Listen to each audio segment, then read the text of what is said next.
Logging into the web interface of ETHERLINE GUARD, we need to set the initial password of the web interface. This password should be 8 characters long. You might receive an info box that the teach-in process haven't been started before, which is okay. We didn't teach in a cable yet. For a best experience to use the ETHERLINE GUARD web interface, we recommend to use the Google Chrome browser. First of all, we have on top left a menu, a home screen. We have some settings for the device. We have LAN configuration options to be set on the Wi-Fi version of ETHERLINE GUARD. Here will be not LAN configuration options, it will be Wi-Fi configuration options. Furthermore, we have the menu point for updating firmware. We have SD card options if we want to use an SD card for logging purpose. And last but not least, we can leave the web interface by using logout. But back to the home view. The home view is showing us the general status of the device, the ETHERLINE GUARD, which is okay in that case. And yeah, showing with a flashing red and green because we didn't do the teach-in yet, and it's showing a value of 0. After you successfully do a teach-in with a good cable, the cable status should show 100%. The next box is also related to this cable status, but it comes in a graphic. The graph will start at 100% and then with the time will decrease depending on your application down, and it will be shown here in this graphic. You can see at any time you access the web interface.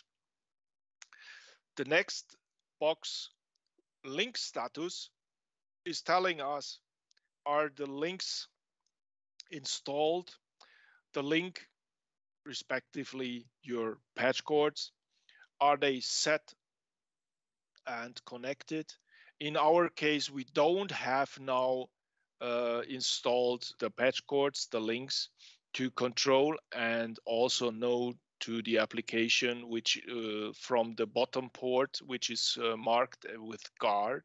That's why it's shown here the link is down, or both links are down, and the LED is flashing red.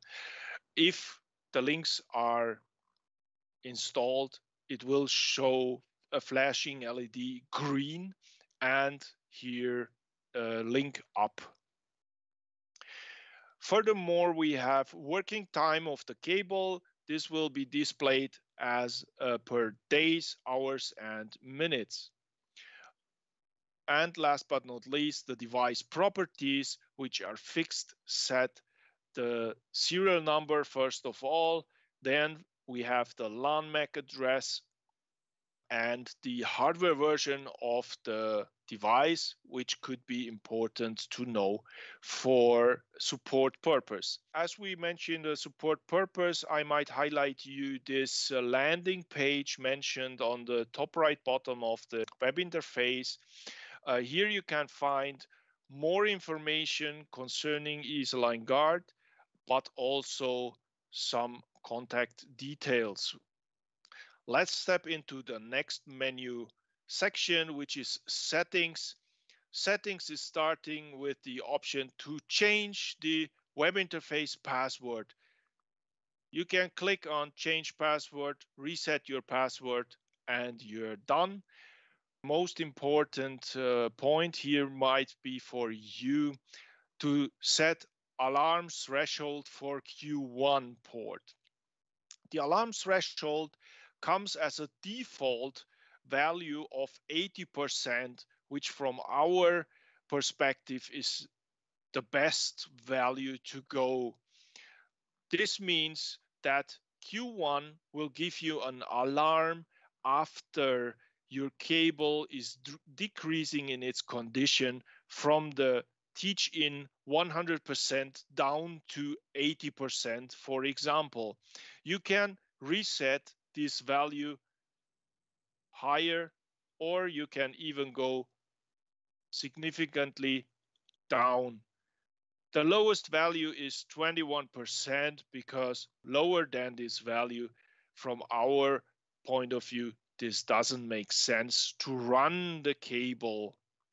Next box gives you the option to upload certificates and keys for securely use of the web interface, because we use here the HTTPS protocol for secure connection and secure communication.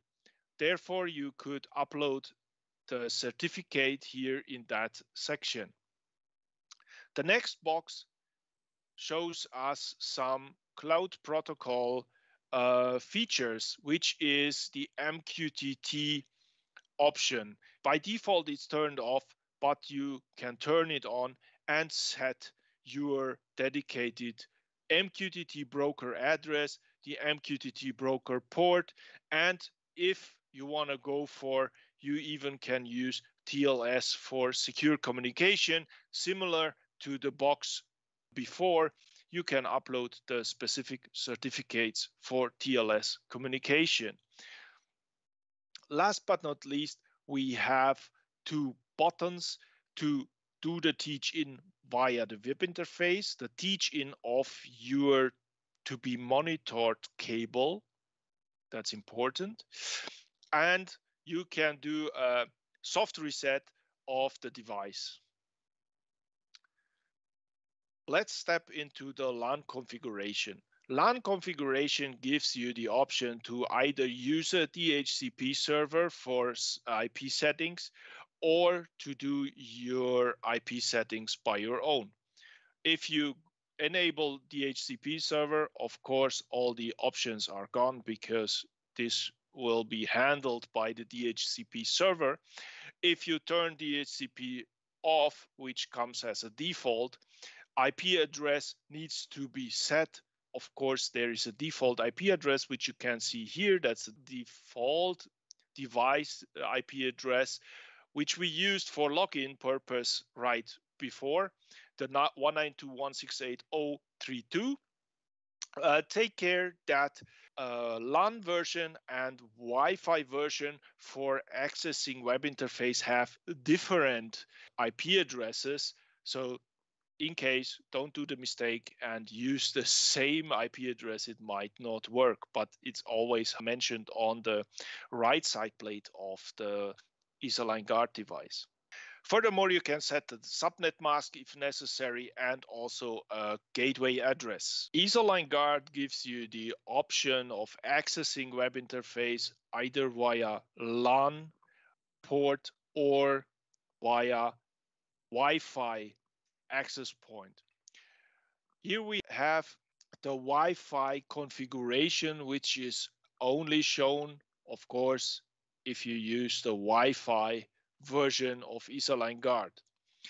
Wi-Fi configuration gives you the opportunity to select either to use it as an access point, which is the default setting, or to use it as a client in an existing Wi-Fi network, or to use it as both of it, access point and client. Even that is possible. ETHERLINE GUARD is showing you in the boxes here the SSID should be selected if you use it as an access point.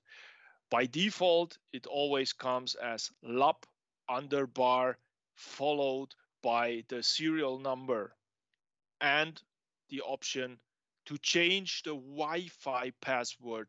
Please take care, this is the Wi-Fi access point password, not the web interface password. That's a different one, which is being set under the setting menu point. Connecting to an access point, which is the option as a client working, you can select a Wi-Fi network to connect with. Or again, you also can use DHCP server. If you turn the DHCP server off, it's similar to the LAN settings. You can set the IP address, you can set a subnet mask and a default gateway for the device.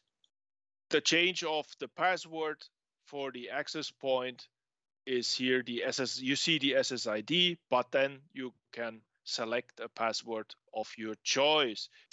If you want to select a Wi-Fi network to connect with in a client mode, there will be this kind of info box, and you can connect the device to a Wi-Fi network in your area.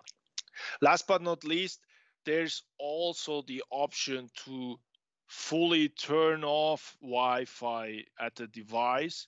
So there will be no Wi-Fi access anymore available. So please handle with care.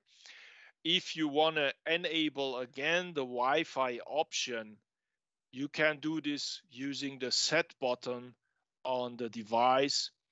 How to do it, it's described in the leaflet coming with the product, but also in the user manual. Next menu point, here we can upload some new firmware if available. Again, for new firmware, please check our landing page. This will be highlighted on the landing page as soon as it's available, and you just have to save it to your computer and upload it into the ETHERLINE Guard. Next step, SD card. First of all, the box shows general SD card information. So means here is an SD card installed or mounted. In our case here, it's not mounted. If you have installed an SD card, it will show SD card mounted. As we use the SD card for a log file logging purpose, we have to set also some log level. What are we going to log on that file? So it's just errors or warnings or infos, some debugging and many more. You can select in that selection box. For securely removing the SD card, we recommend to use the eject button. Last but not least, last option is to log out of the web interface, and that's it. We see the web interfaces, whether of the LAN version or the Wi-Fi version of ETHERLINE Guard, give us multiple options to do settings. May I recommend you for installing purpose also our video, which is called the ETHERLINE Guard cable monitoring. It's available on YouTube Lab channel. For further information, you could also access our landing page. Here you find more detailed information. You find also all the documentation, the leaflet which comes with the product by default, but also the user manual which describes all these steps and in even more detailed way. Now I want to thank you for your attention and wish you successful work with ETHERLINE Guard.